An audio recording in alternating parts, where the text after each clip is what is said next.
जहाँ पर विश्वास हुआ है वहाँ भगवान नहीं आया है, कदापि नहीं हुआ, कभी नहीं हुआ। आप किसी की कथा उठाकर देख लो, किसी की भी, चाहे वो पशु पक्षी तक हो, अगर भगवान को बुलाया है तो भगवान आए हैं, सदैव आए हैं। नरसिंह जी महाराज जीवन में कभी भगवान से ना कुछ शिकायत की, ना कुछ मांगा, कभी नहीं मांगा। 22 वर्ष हो गए हैं, ना बेटी ने पिता को देखा है, ना पिता ने बेटी को देखा है। बेटी के बिटिया का विवाह होना है, अब मायरे की रकम आनी है, मायके से कैसे आएगी। लोग जान चुके हैं ससुराल वाले कि बिल्कुल निर्धन है, दरिद्र हो चुका है, ये क्या भिखारी लेकर आएगा मायरा, समाज में हमारी इज्जत अलग होएगी। तो इतनी रकम लिख दो कि वो ला ही ना सके। मायरे की रकम लिखी जा रही है, दरवाजे के पीछे से ये सुन रही हैं, देख रही हैं और अपने मन ही मन कहती हैं कि मेरे पिताजी क्या सोचेंगे कि ससुराल वालों ने नहीं सोचा, मेरी बेटी रामा तो मेरी अपनी थी, उसने मेरे बारे में नहीं सोचा, मैं कैसे इतना मायरा लेकर के आऊँगा। मन में सोच रही हैं, रो रही हैं, पर किससे कहें, बोलने की हिम्मत नहीं है। और यहाँ नाव लेकर के पत्रिका पहुंचा। यहाँ नरसिंह सेठ कहाँ रहते हैं? जब तक सेठ थे तब तक दुनिया जानती थी, जब सांवले सेठ के हो गए तो सब भूल बैठे। सभी रिश्ते होते हैं खास जब पैसा पास होता है। नरसिंह जी कहाँ रहते हैं? सेठ जी बोला सेठ, अरे वो मंदिर में एक कीर्तन करते रहते हैं, वही नरसिंह है क्या? जा करके देखा, लंबी दाढ़ी, भगवान के भक्त का जैसा वेश होता है वह वेश, कीर्तन करते बैठे। तब तक नाव ने कहा आपकी बिटिया के यहाँ से ये पत्रिका आई है। पत्रिका तो ठाकुर जी के चरणों में रख दी। अब सोच रहे हैं बेटी के सासरे से कोई आया है, क्या खिलाऊं, क्या पवाऊं, सोच में पड़े हुए हैं। तब एक मित्र था उनका, किसान, वहां पर गए, उसके खेत से थोड़ा सा बथुआ लिया और जाकर उसकी पत्नी से कहा देवी मेरे घर पे, मेरे द्वार पर एक मेहमान आया है, ये बथुआ सिद्ध कर दो, मैं उसको कुछ खिला कर यहाँ से भेजूं। इधर ये सोच में है, इधर ठाकुर जी उठ करके बैठ गए। कहा रुक्मिणी जल्दी से 56 भोग का थाल सजा, मेरे भक्त के यहाँ मेहमान आया है। थाल लेकर के पहुंचे और कहा मैं सेठ जी का मुनीम हूँ, वो ज़्यादा धन वन पर ध्यान नहीं देते हैं, सारा हिसाब किताब मैं देखता हूँ। थाल लेकर गए, सोने की वह मणिक जड़ित थाल, भोजन किया। नाव ने तो आज ऐसा भोजन किया सपने में देखा तक नहीं है, तृप्त हो गया। ठाकुर जी ने कहा हमारे सेठ जी के यहाँ एक नियम चलता है, जिस पात्र को एक बार चौके से निकाल दिया जाए दोबारा उसे हम चौके में नहीं ले जाते, तो आप चाहो तो ये बर्तन ले जा सकते। ऐसा बर्तन, नाव के तो भाग्य खुल गए। इधर खाया, सो गया। नरसिंह जी वो बथुए का साग लेकर आए। ए भैया उठो ना, थोड़ा पालो। अरे मत जगाइए सेठ जी, हमें अभी अभी तो खा के सोया हूँ। अरे मैं खा चुका, नहीं कुछ तो पालो। अरे पा तो चुका, आपके मुनीम ने खिलाया। मेरा मुनीम? कौन है मेरा मुनीम? अरे खिलाया भी, ये देखो ये सोने की थाली भी दी। वो थाली देखी तो नरसिंह जी महाराज के हाथ से वह पात्र छूट गया कि आज मेरे भगवान को मेरी इतनी चिंता, स्वयं को मेरा मुनीम बनाकर मेरे पास आ गए। उन्हीं के विश्वास पर पत्रिका ठाकुर जी के पास रखी और उनके विश्वास पर अपने उसी मित्र से एक टूटी सी बैलगाड़ी ली। बूढ़े 2 बैल जुड़े हुए हैं, 16 सूरों को लेकर नरसिंह जी चल पड़े। रास्ते में जब गाड़ी बिगड़ी, अब ठाकुर जी आ गए, याद कर रहे हैं क्या करूं, कैसे करूं। ठाकुर जी पहुंचे। अब नरसिंह जी से कहा मैं आपकी गाड़ी बना दूं? बोला आपको गाड़ी बनानी आती है? बोला यही तो मेरा काम है, जिसकी गाड़ी बिगड़ जाए उसकी गाड़ी तो मैं बनाता हूँ, रुकी गाड़ी को चला सकूं, यही तो मेरा काम है। गाड़ी बनाई। इसके उपरांत बोला बाबा अगर कहो तो मैं आपकी गाड़ी हाँक भी दूं, मैं भी तो सिरसागढ़ के पास ही जाने वाला हूँ। अच्छा भैया तुम्हें गाड़ी चलानी भी आती है? और क्या, बहुत लंबा अभ्यास है मेरा, सारथी बन चुके हैं ना। बस बहुत दिन हो गया उस कार्य को किए हुए। एक बार मैं एक राजा के बेटे का रथ हाँका करता था, आज फिर मौका मिला है, चलो मैं आपकी गाड़ी लेकर चलता हूँ। जैसे आगे उतरे पहुंचे, अब नरसी जी से कहा लाओ मेरी रकम दो, मैंने आपकी गाड़ी बनाई है, मैंने आपको यहाँ पहुँचाया है, मेरा मूल्य मुझे दो। नरसी जी ने कहा भैया इससे बढ़िया तो नहीं पहुँचाया होता, मेरे पास है क्या जो मैं दूं, मैं एक काम करूं। ठाकुर जी ने कहा हमने सुना आप गुनगुनाते आ रहे थे, एक भजन गा दोगे उसी में हमारी दक्षिणा हो जाएगी। एक भजन सुनाया, उसी में ठाकुर जी तृप्त, कहे बस यही तो है, मैं भजन सुनता हूँ और काम कर देता हूँ, जिसको जो काम कराना हो बस वो मुझे भजन सुना दे, मैं उसका काम कर देता हूँ। नरसी जी पहुँच गए। जैसे वहां पर पहुंचे, बेटी के सासरे गौशाला में ठहराया गया। अब भात भरने का दिन आ गया, आज मायरा भरना है। नरसी जी महाराज इंतजार में हैं, अब तक नहीं आया। मन ही मन कहते हैं सांवरा अगर मेरी बात होती मैं तुझसे कभी कुछ नहीं कहता, पर आज बिटिया की बात है, बेटी के ससुराल की बात है, आज तुझे आना पड़ेगा। मेरी लाज नहीं, अपने बहन की लाज बचाने के लिए तुझे आना होगा। नरसी जी महाराज खड़े हैं, जहां से वह रास्ता प्रारंभ होता है बिटिया के सासरे जाने का, द्वार वहीं पर जाकर मार्ग में खड़े हो गए और वहीं से पुकार रहे हैं, आनो पड़सी रे सांवरा, आनो पड़सी रे,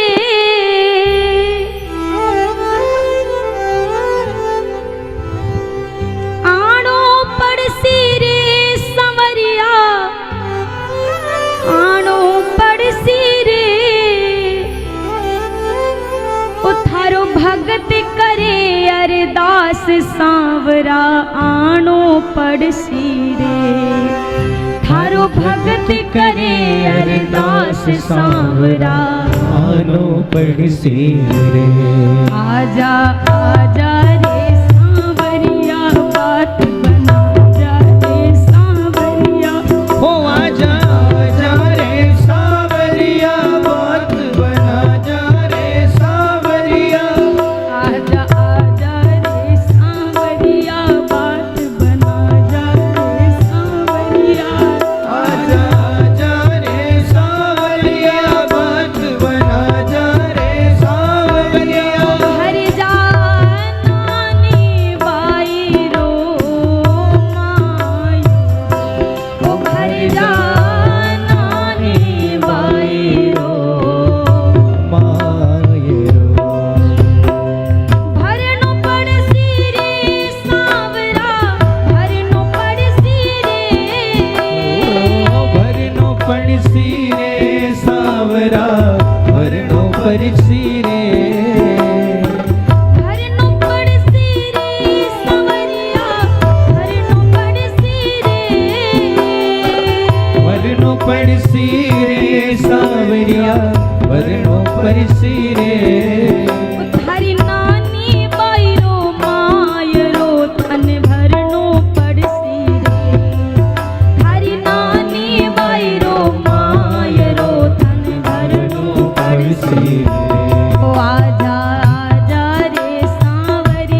सांवरिया भरनो पड़सी रे हरि नानी बाई रो माय रो थन भरनो पड़सी हरि नानी बाई रो माय रो थन भरनो पड़सी आजा आजा रे सांवरिया बात बना जा रे सांवरिया हो आजा आजा रे सांवरिया बात बना जा रे सांवरिया हरि जा नानी बाई रो माय हो घर जा नानी बाई रो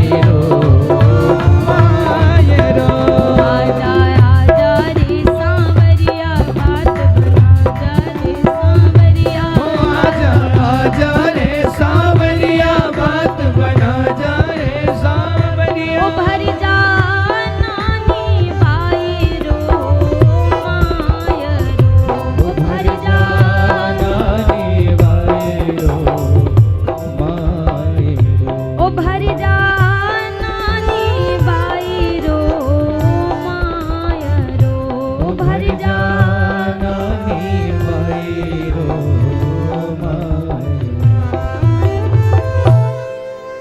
हो आजा आजा रे सांवरिया बात बना जा रे सांवरिया ओ भर जा नानी बाई रो माय रो।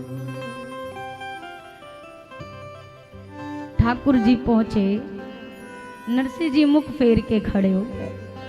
क्यों देर कर दी थोड़ी सी, मेरे लिए देर करते कोई बात नहीं, बहन के लिए कैसे देर कर दी।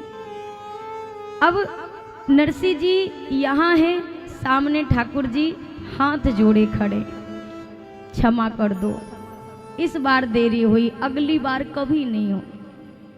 नरसिंह जी मुख घुमा के इधर मुंह करके बैठ गए, ठाकुर जी इधर आ गए हाथ जोड़ के, क्षमा कर दो ना, कितनी देर नाराज रहोगे भगत जी, अब देर नहीं करूंगा। नरसिंह जी इधर मुंह फेर के बैठे। रुक्मिणी जी ने कहा, प्रभु भक्त आपके सामने हाथ जोड़ते हैं, ये कैसा भक्त है, आप हाथ जोड़ के खड़े हैं, मान नहीं रहे। ठाकुर जी ने कहा, अपने इन भगत के सामने तो रुक्मिणी अगर जीवन भर भी मैं हाथ जोड़ के खड़ा रहूं तो कम है।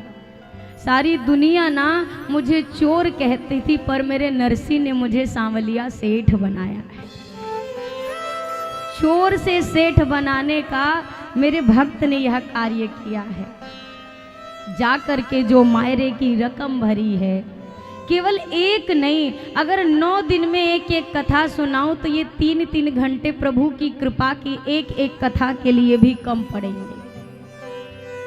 किस पर कृपा नहीं की है। जब चिंता हुई कि भीष्म पितामह अगर प्रण कर लेंगे तो फिर पांडवों का प्राण बचना मुश्किल है, अब क्या होगा। भगवान चिंता में है, निद्रा नहीं आई, और जैसे जाकर देखा पांडव अपने शिविर में सो रहे हैं। जाकर के ठाकुर जी ने कहा, अरे भैया भीम, भैया युधिष्ठिर, अरे अर्जुन, आपको चिंता नहीं हो रही है क्या? कल के युद्ध में क्या हो जाएगा कुछ पता नहीं, और आप यहाँ पर सो रहे हो आराम से। पांडवों ने कहा, जब हमें बचाने वाला जग रहा है तो हमें तो सोना ही चाहिए। आप जग रहे हो ना, अगर आप जग रहे हो तो हमें किसी बात की चिंता करने की आवश्यकता। और वही हुआ। भगवान कृष्ण ने सोचा कि पितामह के वचन को पितामह के ही वचन काट सकते हैं, दूसरा और कोई काटने वाला नहीं है। अर्धरात्रि के समय है, जिस समय भीष्म पितामह ध्यानावस्था में रहते थे, द्रौपदी जी का हाथ पकड़ा, बोला चलो मेरे साथ। कहाँ कन्हैया, इतनी रात्रि में, पर कहाँ जाना है, बस आप साथ चलती रहो वरना कल अनिष्ट हो जाएगा। ले करके द्रौपदी जी को उस स्थान पर आए जहाँ पर पितामह ध्यान में बैठे थे, और द्रौपदी जी से कहा, अंदर पितामह ध्यान में हैं, आप जाओ और सीधा उनके चरणों में अपना मस्तक रख दो। जैसे द्रौपदी जी जाने लगी, बोला आप, नहीं नहीं मैं बाहर खड़ा हूँ। द्रौपदी जी चली ही थी, कन्हैया ने कहा ठहरिए ठहरिए, आपने अपने पैरों में जो जूतियां पहन रखी हैं ना, इतनी कीमती जूतियां किसी राज रानी की होती हैं, पितामह देखते ही पहचान जाएंगे, जूतियां बाहर उतार के जाओ। खुद तो बाहर खड़े रहे, भीतर भेजा पांचाली को, यतिवर बाबा के चरणों में जाकर अपना मस्तक रख दो। अर्धरात्रि की बेला थी, बाबा की लगी समाधि थी, मन हरि चरणों में लागा था, नहीं कोई आधी व्याधि थी। बाबा ने देखा चरणों में झुकती कोई सधवा नारी है, सधवापन को है दर्शाती, तन पे पड़ी रंगी साड़ी है।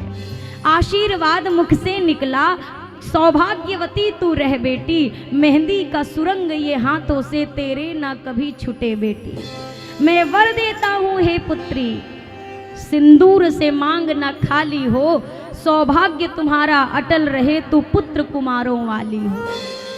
पितामह ने आशीर्वाद दे दिया, तू सौभाग्यवती रहे, पुत्रवती भव, तेरा सुहाग अमर रहे। सुनते ही सुनकर द्रौपदी ये बोल पड़ी, बाबा ये क्या फरमाते हो, अब कह बैठे हो तो और कहो, तुम सत्यव्रती कहलाते हो। मेरे 5 पतियों में से अगर एक भी मारा जाएगा, आशीर्वाद आपका बाबा क्या झूठा नहीं हो जाएगा। अब आया होश पितामह को, हाथों से माला छूट गई, जो हरि चरणों में लागी थी वह सहज समाधि टूट गई। नेत्र खोले, सामने द्रौपदी, अरे मेरे मुख से क्या आशीष निकला। अब कहने लगे, बोले बेटी तेरे प्रश्नों का उत्तर पीछे दे पाऊंगा, कल क्या होगा रणभूमि में निर्णय पीछे ले आऊंगा। एक बात खटकती है मुझको, आश्चर्यचकित है कर डाला, बोलो बेटी वो कहाँ छुपा इस समय यहाँ लाने वाला। बूढ़ा होने को आया है पर अब तक गई नहीं चोरी, नित नई नीतियां रचता है, तेरी चोरी मेरी चोरी। आगे बढ़कर जब देखा तो ड्योढ़ी का रंग निराला था, पीतांबर का घूंघट डाले वहां खड़ा बांसुरी वाला था। ठाकुर जी घूंघट डाल के खड़े हैं कि कहीं पितामह की निगाह भी पड़े तो ये ना समझे कन्हैया है, ये समझे कि द्रौपदी की कोई दासी साथ में आई हुई है। कहते हैं द्रौपदी का जूता जो बाहर उतारा था द्रौपदी जी ने, कहते हैं द्रौपदी का जूता था पीतांबर के कोने में, यहाँ लगे कन्हैया हंसने में, वहां लगे पितामह रोने में। चरणों से जाकर लिपट गए, छलिया छलने को आया है, भक्तों के कारण देखो तो दासी का भेष बनाया है। चरणों को जाकर पकड़ लिया पितामह ने, कहने लगे आज फिर एक बार मुझे छलने आ गए। अरे ये तो परवाह की होती कि तू जगत पिता है और किसी की दासी बन के आज तू आ गया, इतना प्रेम भक्तों से। ओ द्रुपद सुता मेरी पुत्री, तूने कुल पवित्र कर डाला है, पहरा देता है वो तेरा जो जगत रचाने वाला है। जाओ बेटी निश्चिंत रहो, अब निश्चय विजय तुम्हारी है, पतियों का बाल क्यों बांका हो, जब रक्षक कृष्ण मुरारी है। कौन तुम्हारा बाल भी बांका करेगा पुत्री, जब स्वयं जगत की रक्षा करने वाला तुम्हारे पहरे में आकर खड़ा हो जाए तो तुम्हारे पतियों पर कौन आँच आ सकती है।